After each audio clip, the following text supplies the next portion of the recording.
నువ్వు దేవుని యొక్క అద్భుత సృష్టి అని అర్థమయింది. నీకొక పర్పస్ ఉందని అది తెలిసింది.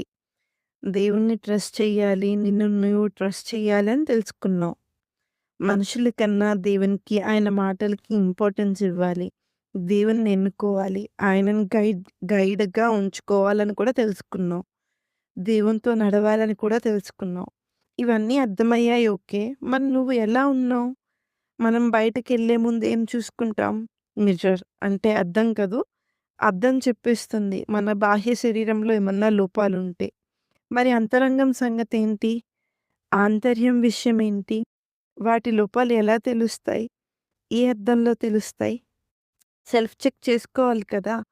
నా కళ్ళు, నోరు, ముక్కు, చెవులు, హృదయం, కాళ్ళు, చేతులు, మెదడు ఇంకా నా నా శరీరంలో ఉన్న ప్రతి ఒక్క అవయవం చక్కగా ఉన్నాయో లేదో ఎలా చూడొచ్చు? ఎక్కడ చూడొచ్చు? వాక్యంలో.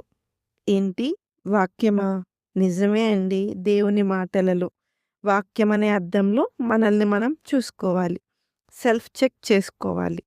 ట్రై చేస్తావా? బైబిల్‌లో ఏమనుంది తెలుసా?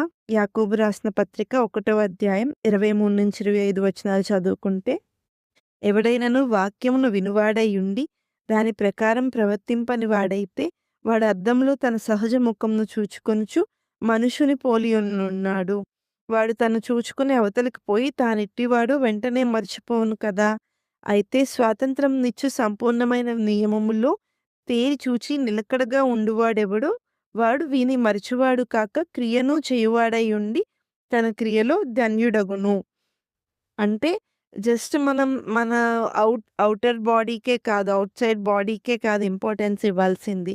అసలు దానికి ఇంపార్టెన్స్ ఇస్తున్నామా, ఇవ్వట్లేదా అనేది కూడా అసలు దాని గురించి ఆలోచించాల్సిన అవసరమే లేదు. మనం ముఖ్యంగా మన అంతరంగం శుద్ధంగా ఉండాలి, పరిశుద్ధంగా ఉండాలి, న్యాయంగా ఉండాలి, యథార్థంగా ఉండాలి. మన క్రియలు, విశ్వాసం అన్నీ మన అంతరంగములో నుంచి వచ్చేవి. కాబట్టి అది శుద్ధంగా, క్లీన్‌గా ఉండాలి, నీట్‌గా ఉండాలి.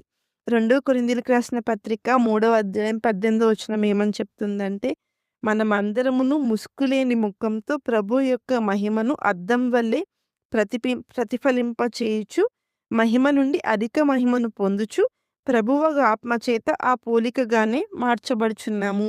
మనము జీసస్‌ని రిఫ్లెక్ట్ చేయాలి.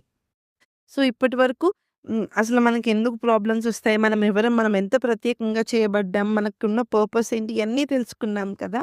మనల్ని మనం సెల్ఫ్ చెక్ కూడా చేసుకోవాలి. తెలుసుకున్న వాటిని బట్టి, చదివే వాక్యాన్ని బట్టి మనం సరిగ్గా ఉన్నామా లేదా అనేది చూసుకోవాలి. Thank you.